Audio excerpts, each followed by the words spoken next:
زما پوښتنه د غوښې خوړو په اړه ده. دا په اسلام کې اجازه لري. حیوانات ژوندي موجودات دي. نو آیا ته فکر نه کوې چې دا تشدد دی؟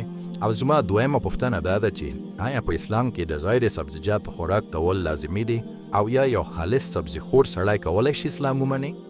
ښاغلي مهیش کمار ډېره ښه پوښتنه کړې ده. هغه وویل چې په اسلام کې تاسو ټول غیر سبزیجات خوراک کوئ، تاسو ټول حیوانات وژنئ. اسلام ولې د ژوندیو مخلوقاتو د وژلو اجازه ورکوي؟ او یا یو مسلمان کیدای شي خالص سبزي خور وي؟ وروره مخکې د دې چې زه پوښتنې ته ځواب ووایم، زه غواړم درته ووایم یو مسلمان حتی د خالص سبزي خور په توګه هم یو ډېر ښه مسلمان کیدای شي. په اسلام کې دا لازمي نه ده چې تاسو باید غیر سبزیجات خوراک وکړئ. دا لازمي نه ده. خو څرنګه چې الله تعالی په قرآن کې فرمایلی او یو کس ته د غیر سبزیجاتو د خوړلو اجازه ورکوي، د سورت مائده 5 سورت لومړي آیات کې دا وایي چې د 4 پښو لرونکي حیواناتو څخه وخورئ کوم چې ستاسو لپاره حلال شوي دي. د سورت النحل 14 سورت 5 نمبر آیات کې ذکر شوي چې تاسو د څارویو غوښه خوړلی شئ. د سورت مؤمنون 23 سورت 21 نمبر آیات کې ذکر شوي چې په څارویو کې موږ تاسو ته څښاک درکوو چې د انسانانو لپاره ښه دی او د غوښو څخه یې تاسو خوړلی شئ.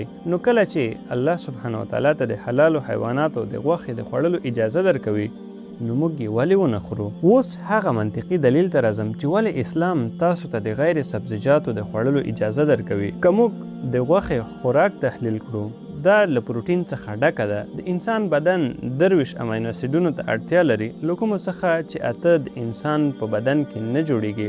دا باید د بهرني خوراک له لارې ورکړل شي، کوم چې د اړینو امینو اسیډونو په نوم پیژندل کیږي. اوس دا ټول 8 اړین امینو اسیډونه په هیڅ ډول سبزیجاتو کې یو ځای نه وي. دا یوازې د غوښې په خوراک کې وي. نو د حیواناتو غوښه د سبزیجاتو په پرتله ډیره زیاته پروټین لرونکې ده.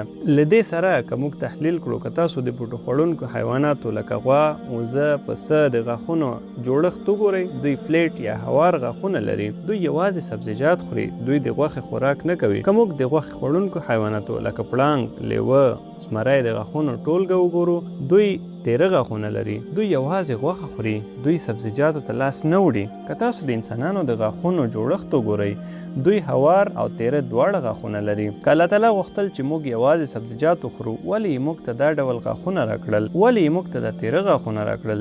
د څه لپاره؟ خو په طبیعي ډول د غیر سبزیجاتو د خوړلو لپاره، د غوښې خوړلو لپاره. له دې سره که موږ د انسان د هضم سیستم تحلیل کړو، که تاسو یې د بوټو خوړونکو حیواناتو لکه غوا، وزه، پسه سره پرتله کړئ، دوی یوازې سبزیجات هضم کولی شي. د غوښې خوړونکو حیواناتو لکه پړانګ، لیوه، زمری د هضم سیستم دوی یوازې غوښه هضم کولی شي، دوی سبزیجات نشي هضم کولی. د انسانانو د هضم سیستم دواړه هضم کولی شي. کوچنۍ کولمه او لویه کولمه لري. دا سبزیجات او همدارنګه غوښه دواړه هضم کولی شي.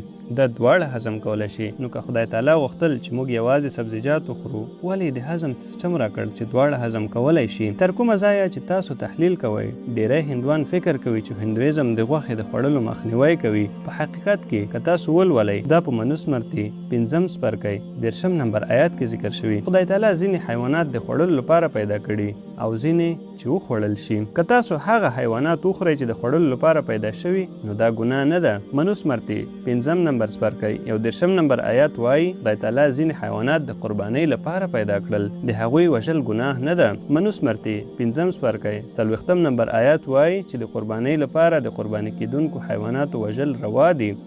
دا د خدای قانون دی. نو د هندوانو په سپیڅلو کتابونو کې د غیر سبزیجاتو د خوړلو اجازه شته. که تاسو ویدونه او نور کتابونه ولولئ، پوهان او زامن دوی غیر سبزیجات خوراک کول، دوی حتی غوایي غوښه هم خوړله. که تاسو مهابهارت انوشاسن پرو 88 نمبر څپرکی ولولئ، کله چې پانډوان یو ځای یدستیر چې د پانډوانو مشر رور دی، هغه له بیشمه څخه پوښتنه کوي چې موږ باید په یجینا کې، په پوجا کې، په قربانۍ کې کوم خوراک ورکړو ترڅو زموږ نیکونه خوشحال شي. نو بیشمه ځواب ورکوي چې که تاسو بوټي او واښه او سبزیجات ورکړئ، زموږ نیکونه به د 1 میاشتې لپاره راضي شي. که تاسو هغوی ته کبان ورکړئ د 2 میاشتو لپاره، که تاسو هغوی ته غوښه ورکړئ د 3 میاشتو لپاره، که تاسو هغوی ته ویښتان ورکړئ د 4 میاشتو لپاره، که تاسو هغوی ته وزه ورکړئ د 5 میاشتو لپاره، که تاسو هغوی ته بیکن یعنی د خنزیر غوښه ورکړئ د 6 میاشتو لپاره، که تاسو هغوی ته مرغان ورکړئ د 9 میاشتو لپاره، که تاسو هغوی ته هوسۍ ورکړئ د 8 میاشتو لپاره، او مینو دوام لري. لویه مینیو هلته شته. دا وایي که تاسو میخه ورکړئ د 11 میاشتو لپاره، که تاسو د غوا غوښه ورکړئ زموږ نیکونه به د یو بشپړ کال لپاره راضي شي، او که تاسو د وزې سور غوښه یا د ګرګدن غوښه ورکړئ دوی به په نه ختمېدونکي ډول راضي شي. نو د هندوانو د سپېڅلو کتابونو له مخې د غیر سبزیجاتو خوړل ګناه نه ده. دا ځکه چې ډیری هندوان د اهنسا د فلسفې تر اغیز لاندې وو چې هیڅ ژوندی مخلوق نه وژني. دوی یې منل پیل کړل. خو حتی د اهنسا دا فلسفه لکه څنګه چې تاسو وویل چې د ژوندي مخلوق وژل ګناه ده.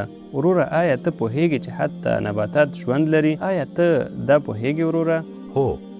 نو که ته وایې چې د ژوندیو مخلوقاتو وژل ګناه ده، د نبات وژل هم ګناه ده، نو ته ولې نباتات خورې؟ ومنل شوه. ومنل شوه. ډیره ښه. سربیره پر دې ځینې خلک شته چې وایي سم ده ورور ذاکر، زه منم چې نباتات ژوند لري خو نباتات درد نشي احساسولی. له همدې امله د نبات وژل د حیوان د وژلو پرتله لږه ګناه ده.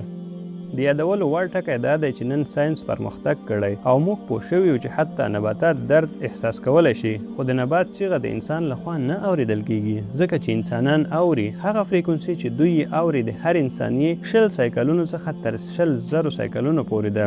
له دې حد څخه ښکته او پورته هر څه ته نشي اوریدلی. نو په امریکا کې یو بزګر و چې د نبات چیغه د انسان په فریکونسي بدله کړه، او ته پوهېدلی شي چې کله نباتاتو ژړل کله یې اوبه غوښتلې. یو بل کس هم شته چې راغی او له ما سره بحث وکړه. وی ویل ورور ذاکر، زه له تا سره منم چې نباتات ژوند لري، نباتات درد احساس کولی شي، خو نباتات د حیواناتو پرتله شاوخوا 2 حصه کم لري. له همدې امله د نبات وژل د حیوان د وژلو پرتله لږه ګناه ده. زه له تا پوښتنه کوم وروره، فرض کړه ستا ورور، ستا مشر ورور، هغه کوڼ او ګونګی زېږېدلی، وروسته له دې چې هغه لوی شي او یو څوک راشي هغه ووژني، نو آیا ته به لاړ شې او قاضي ته به ووایې ښاغلیه قاتل ته لږه سزا ورکړه ځکه چې زما ورور 2 حصه کم درلودل، هغه نشو اورېدلی، هغه نشو خبرې کولی؟ آیا ته به داسې ووایې؟ په حقیقت کې ته به ووایې قاتل ته 2 چنده سزا ورکړه، هغه نشو اورېدلی، هغه خبرې هم نشوې کولی، زما ورور معصوم و، هغه بېګناه و. نو په اسلام کې دا داسې کار نه دی. 2 حصه یا 3 حصه. قرآن د سورت بقرې 2 نمبر څپرکی 188 نمبر آیات کې وایي د هغو ښو شیانو څخه وخورئ چې موږ تاسو ته درکړي دي، تر هغه چې خوراک حلال وي دا ستاسو لپاره طیب یعنی پاک دی، تاسو یې خوړلی شئ. او سربیره پر دې زه په شخصي توګه هیڅ ستونزه نه لرم که غیر مسلمان غیر سبزیجات ونه خوري، زه هیڅ ستونزه نه لرم، یوازې که دوی ماته ووایي چې د غیر سبزیجاتو خوړل ګناه ده، دا جرم دی، دا هغه وخت دی چې زه ځواب ورکوم. که نه، که په هند کې غیر مسلمانان دوی غیر سبزیجات ونه خوري دا زما لپاره ګټور دي. که په هند کې ټول غیر مسلمانان د غیر سبزیجاتو خوړل پیل کړي نو د پسه او غوایي د غوښې بیې به لوړې شي، دا به زما لپاره د خوړلو لپاره ډیره ګرانه وي. نو په شخصي توګه زه هیڅ ستونزه نه لرم. هیله ده چې دا ستاسو د پوښتنې ځواب وي وروره. او یقینا فاضلي. نو اوس که تاسو غواړئ تاسو به بیا هم یو ښه سبزي خور کیدای شئ. که تاسو غواړئ تاسو غیر سبزیجات هم خوړلی شئ. د غیر سبزیجاتو خوړل به تاسو ډیر صحتمند وساتي. تاسو خوړلی شئ، خو حتی که تاسو غواړئ چې خالص سبزي خور اوسئ دا ګناه نه ده. هیله ده چې پوښتنې ته مو ځواب درکړل شوی وي. د اولادونو تربیت په هغه وخت کې موږ تاسو ته سختیږي چې کله موږ تاسو په غیر اسلامي ټولنه کې ژوند کوو. مور او پلار د ډیره خبر نه وي چې زموږ اولادونو ته په مکتب یا په ښوونځي کې یا په پوهنتون کې یا په انسټیټیوټ کې څه تدریسیږي. چې کله هم ستاسو اولادونه له دغسې محیط کې ژوند کوي نو تاسو راځئ قرآن کور آنلاین اکاډمي ته.